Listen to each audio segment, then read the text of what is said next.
ರೇಣುಕಾಸ್ವಾಮಿ ಹತ್ಯೆ ಪ್ರಕರಣದಲ್ಲಿ ಮಾಫಿ ಸಾಕ್ಷಿ ಆಗ್ತೀನಿ ಅಂತ ಹೊರಟಿದ್ದಂತಹ ಪ್ರದೋಷ್ಗೆ ಮತ್ತೊಂದು ಶಾಕ್. ಏನಂತಂದ್ರೆ ಪ್ರದೋಷ್ಗೆ ಈಗ ಜಾಮೀನು ಸಿಗೋದಿಲ್ಲ.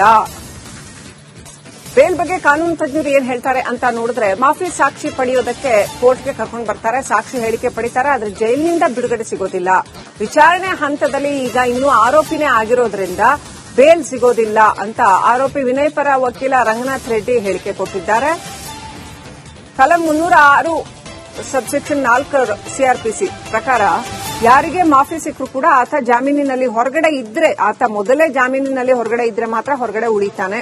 ಇನ್ನು ಬಂಧಿತ ಖೈದಿ ಮಾಫಿ ಸಾಕ್ಷಿಯಾಗಿದ್ರೆ ಆತ ಜೈಲಿನ ಒಳಗಡೆನೆ ಉಳಿತಾನೆ. ಪ್ರಕರಣದ ವಿಚಾರಣೆ ಮುಗಿಯುವವರೆಗೂ ಕೂಡ ಆತ ಬಂಧನದಲ್ಲಿ ಇರಬೇಕು ಅಂತ ಕಾನೂನು ತಜ್ಞರು ಹೇಳಿದ್ದಾರೆ. ರೇಣುಕಾಸ್ವಾಮಿ ಹತ್ಯೆ ಪ್ರಕರಣ ಸಂಬಂಧಪಟ್ಟಂತೆ ದಿನದಿಂದ ದಿನಕ್ಕೂ ಅಂದ್ರೆ ಈ ಕೊಲೆ ಕೇಸ್ ಬೆಳಕಿಗೆ ಬಂದಾಗಿನಿಂದಲೂ ಕೂಡ ತಿರುವನ್ನ ಪಡೆದುಕೊಳ್ತಾ ಹೋಗ್ತಾ ಇರುವಂತದ್ದು. ಈಗ ಆರೋಪಿಗಳೇ, ಅದರಲ್ಲೂ ಕೂಡ ಪ್ರಮುಖವಾಗಿ A14 ಆರೋಪಿಯಾಗಿರುವಂತಹ ಪ್ರದೋಷ್ ಮಾಫಿ ಸಾಕ್ಷಿಯನ್ನು ಹಾಕಿದ್ದಾನೆ. ಆದ್ರೆ ಇಲ್ಲಿ ಈ ಮಾಫಿ ಸಾಕ್ಷಿಯಲ್ಲಿ ಒಂದು ತಿರುವು ಸಿಗ್ತಾ ಇರುವಂತದ್ದು. ಮಾಫಿ ಸಾಕ್ಷಿಯನ್ನ ಪರಿಗಣನೆ ಮಾಡಿದ್ರೂ ಕೂಡ ಆತನಿಗೆ ಕ್ಷಮಾದಾನ ಸಿಗೋದಿಲ್ಲ ಅಥವಾ ಆತನಿಗೆ ಬೆನಿಫಿಟ್ ಸಿಗೋದಿಲ್ಲ ಅನ್ನುವಂಥದ್ದು ಈ ಕೇಸ್ನಲ್ಲಿ ಕೇಳಿ ಬರ್ತಾ ಇರುವಂತಹ ಸಂಗತಿ. ಹಾಗಾದ್ರೆ ಏನ್ ನಿಜಕ್ಕೂ ಕೂಡ ಮತ್ತೊಂದು ಏನ್ ತಿರುವು ಸಿಗ್ತಾ ಇದೆ ಈ ಪ್ರಕರಣದಲ್ಲಿ ಅನ್ನುವಂಥದ್ದನ್ನ ನಮ್ ಜೊತೆ ಮಾತನಾಡಲು ರಂಗನಾಥ್ ರೆಡ್ಡಿ ಸರ್ ಇದ್ದಾರೆ, ವಕೀಲರು. ಅವ್ರನ್ನ ಕೂಡ ಮಾತನಾಡ್ಸೋಣ. ಸರ್, ಈಗ ಒಂದು ಈ ಕೇಸ್ನಲ್ಲಿ ಎಲ್ರಿಗೂ ಕೂಡ ಒಂದು ಡೌಟ್ ಇರುವಂತದ್ದು, ಜನರಲ್ ಆಗಿರಬಹುದು, ಅವರ ಅಭಿಮಾನಿಗಳಲ್ಲಾಗಿರ್ಬಹುದು. ವಿನಯ್ ಕುಲಕರ್ಣಿ ಅವರ ಕೇಸ್ನಲ್ಲೂ ಕೂಡ A1 ಆರೋಪಿ ಇಲ್ಲಿ ಮಾಫಿ ಸಾಕ್ಷಿಯಾಗಿ ಅವರು ಕೂಡ ಪರಿಗಣನೆ ಮಾಡಿಕೊಳ್ಳಾಯ್ತು, ಅವರು ಸಾಕ್ಷಿಯನ್ನು ಕೂಡ ಕೊಟ್ಟರು. ಈ ಕೇಸ್ನಲ್ಲೂ ಕೂಡ ಇಷ್ಟು ದಿನ ಸಾಂದರ್ಭಿಕ ಸಾಕ್ಷಿಗಳಿದ್ವು, ಈಗ ಪ್ರತ್ಯಕ್ಷದರ್ಶಿಯಾಗಿ ನಾನೇ ಕಣ್ಣಾರೆ ಕಂಡಿರುವಂತಹ ಸತ್ಯವನ್ನ ಹೇಳ್ತೀನಿ ಅಂತ ಪ್ರದೋಷ್ ಅವರು ಮಾಫಿ ಸಾಕ್ಷಿಯಾಗಿರುವಂತದ್ದು. ಈಗ ಆರೋಪಿನ ಸಾಕ್ಷಿಯನ್ನಾಗಿ ಮಾಡ್ಕೊಳ್ತಾರೆ, ಐ ವಿಟ್ನೆಸ್ ಆಗಿ ಮಾಡ್ಕೊಳ್ತಾರೆ. ಇಲ್ಲಿ ಅವರಿಗೆ ಕ್ಷಮಾದಾನ ಸಿಗುವಂತದಾಗತ್ತಾ ಅಥವಾ ಅವರಿಗೆ ಬಿಡುಗಡೆ ಸಿಗುವಂತದಾಗತ್ತಾ? ಅವರ ಬೆನಿಫಿಟ್ಸ್ ಏನು? ಎಲ್ಲೋ ಒಂದ್ ಕಡೆ ಇದ್ರ ಹಿಂದೆ ಏನಾದ್ರು ಷಡ್ಯಂತ್ರ ಇದೆಯಾ? ಅವ್ರಿಗೆ ಯಾರಾದ್ರೂ ಹೇಳಿ ಮಾಫಿ ಸಾಕ್ಷಿ ಕೊಡುವಂತ ಮಾಡಿದ್ರ? ಮಾಫಿ ಸಾಕ್ಷಿ ಬಗ್ಗೆ ಎಲ್ರಿಗೂ ಕೂಡ ಕೆಲವು ಡೌಟ್ಸ್ ಗಳಿದೆ, ಏನಾಗಬಹುದು ಸರ್? ನೋಡಿ, ಈಗ ಈ ಕೇಸು ಕೂಡ ಸಾಂದರ್ಭಿಕ ಸಾಕ್ಷಿಗಳ ಮೇಲೆ ಅವಲಂಬಿತವಾಗಿರುವಂತ ಕೇಸ್ ಅಲ್ಲ. ಯಾಕೆ ಅಂತಂದ್ರೆ ಕಿರಣ್ ಮತ್ತು ಪುನೀತ್ ಅಂತ ಇಬ್ಬರು ಸಾಕ್ಷಿಗಳೇನಿದ್ದಾರೆ, ಅವರು ಪ್ರತ್ಯಕ್ಷ ಸಾಕ್ಷಿಗಳು ಅಂತ ಅಭಿಯೋಜನೆ ಈಗಾಗಲೇ ತೋರಿಸಿರುವಂತದ್ದು. ನೋಡಿ, ಈಗ ತಮ್ಮ ಪ್ರಶ್ನೆಯಲ್ಲಿ ಎರಡು ಭಾಗಗಳನ್ನ ನಾವು ವಿಂಗಡಿಸಬೇಕಾಗ್ತದೆ. ಒಂದು, ಮಾಫಿ ಸಿಗುತ್ತಾ ಅನ್ನೋದು ಒಂದು ಪ್ರಶ್ನೆ. ಮಾಫಿ ಸಿಕ್ಕಿದ ನಂತರ ಬಿಡುಗಡೆ ಆಗುತ್ತಾ ಮಾಫಿ ಸಾಕ್ಷಿಗೆ ಅನ್ನೋದು ಬಹಳ ಮುಖ್ಯವಾದ ಒಂದು ಪ್ರಶ್ನೆ ಆಗ್ತದೆ.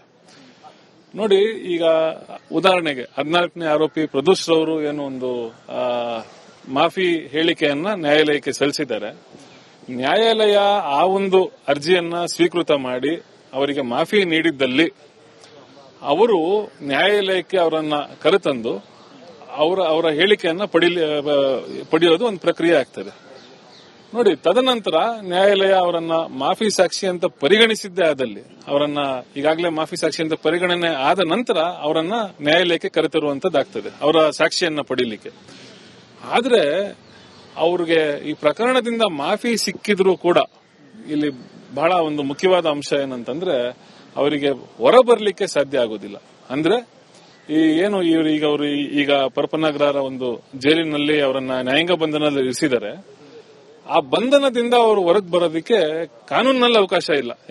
ಯಾಕೆಂತಂದ್ರೆ ಕಲಂ 306 ಸಬ್ ಕಲಂ 4 ಹೇಳ್ತಾ ಇದ್ರಿ, ಪ್ರದೋಷ್ಗೆ ಇದರಲ್ಲಿ ಕ್ಷಮಾದಾನ ಸಿಕ್ಕರೂ ಕೂಡ ಆತನಿಗೆ ಬಿಡುಗಡೆ ಆಗೋದಿಲ್ಲ ಅನ್ನುವಂಥದ್ದು. ಇದು ಈ ಕೇಸ್ನಲ್ಲಿ ಮಾತ್ರನಾ ಅಥವಾ ಯಾವುದೇ ಮಾಫಿ ಸಾಕ್ಷಿಯಲ್ಲೂ ಇದೇ ರೀತಿಯಾದಂತಹ ಒಂದು ಸರ್? ಯಾವುದೇ ಮಾಫಿ ಸಾಕ್ಷಿ ಆದ್ರೂ ಕೂಡ ಆತ ಆ ಮಾಫಿ ಸಾಕ್ಷಿ ನೀಡುವಂತಹ ಸಂದರ್ಭದಲ್ಲಿ ಆತ ಜಾಮೀನಿನ ಮೇಲೆ ಹೊರಗಿದ್ರೆ ಕಲಂ 306 ಸಬ್ ಕಲಂ 4 ಅವರಿಗೆ ಹೊರ ಉಳಿಲಿಕ್ಕೆ ಅವರಿಗೆ ಅವಕಾಶ ಮಾಡಿಕೊಡ್ತದೆ. ಇಲ್ಲ ಅಂತಂದ್ರೆ ಅವರು ಈಗಾಗಲೇ ಏನು ನ್ಯಾಯಾಂಗ ಬಂಧನದಲ್ಲಿ ಇರೋದ್ರಿಂದ ಅವರನ್ನ ನ್ಯಾಯಾಲಯ ಅವರನ್ನ ಮಾಫಿ ಮಾಡಿ ಆರೋಪ ಪಟ್ಟದಿಂದ ಅವರನ್ನ ಸಾಕ್ಷಿಯಾಗಿ ಪರಿಗಣಿಸಿದಲ್ಲೂ ಕೂಡ ಆಗ್ಲೂ ಕೂಡ ಅವರು ಬಂಧನದಲ್ಲೇ ಉಳಿಯುವಂತದ್ದು ಬಹುತೇಕ ಅದು ಶಾಸನ ಸರ್. ಅದು ಕಾನೂನು ಇರೋದೇ ಆ ರೀತಿ.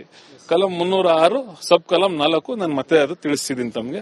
ಆದ್ರೆ ಸರ್ವೋಚ್ಚ ನ್ಯಾಯಾಲಯ ಹಾಗೂ ಕರ್ನಾಟಕ ಉಚ್ಚ ನ್ಯಾಯಾಲಯ ವಿಶೇಷವಾದ ಒಂದು ವಿವೇಚನಾ ಶಕ್ತಿಯನ್ನ ಅಧಿಕಾರವನ್ನ ಬಳಸಿ ಜಾಮೀನು ನೀಡುವಂತ ಅವಕಾಶಗಳು ಇರ್ತದೆ. ಆದ್ರೆ ಅದು ತೀರಾ ಕಮ್ಮಿ ಸರ್. ಆ ರೀತಿ ಪ್ರಕರಣಗಳು ನಮ್ಮ ಗಮನಕ್ಕೆ ಬಂದಿರೋದು. ಇದಿಷ್ಟು ವಕೀಲರಾಗಿರುವಂತಹ ರಂಗನಾಥ್ ರೆಡ್ಡಿ ಸರ್ ಅವರ ಮಾತುಗಳು. ಅಂದ್ರೆ ಪ್ರದೋಷ್ಗೆ ಇದು ಮತ್ತೊಂದು ಶಾಕಿಂಗ್ ಅಂತಾನೆ ಹೇಳ್ಬೋದು. ಅಂದ್ರೆ ಮಾಫಿ ಸಾಕ್ಷಿ ಅಂದ ಮಾತ್ರಕ್ಕೆ ಇಲ್ಲಿ ಆತ ಆರೋಪಿಯಿಂದ ಸಾಕ್ಷಿಯಾಗಿ ಮಾರ್ಪಾಡಾಗ್ತಾನೆ ಹೊರತಾಗಿ ಜೈಲಿನಿಂದ ಹೊರಗಡೆ ಬರುವುದಕ್ಕೆ ಇಲ್ಲಿ ಯಾವುದೇ ರೀತಿಯಾದಂತಹ ಅವಕಾಶಗಳು ಕಾನೂನಲ್ಲಿ ಇಲ್ಲ ಅನ್ನುವಂಥದ್ದನ್ನ ಈಗ ರಂಗನಾಥ್ ರೆಡ್ಡಿ ಸರ್ ಹೇಳಿರುವಂತದ್ದು. ಸದ್ಯ ಈ ಒಂದು ಕೇಸ್ ಇನ್ನಾವ ಹಂತಕ್ಕೆ ಹೋಗಿ ತಲುಪುತ್ತೆ ಅನ್ನುವಂಥದ್ದು ನಾ ಕಾಯ್ದು ನೋಡ್ಬೇಕಾಗುತ್ತೆ. ಕ್ಯಾಮರಾ ಪರ್ಸನ್ ಕೃಷ್ಣ ಜೊತೆ ಅರವಿಂದ್, ರಿಪಬ್ಲಿಕ್ ಕನ್ನಡ, ಬೆಂಗಳೂರು.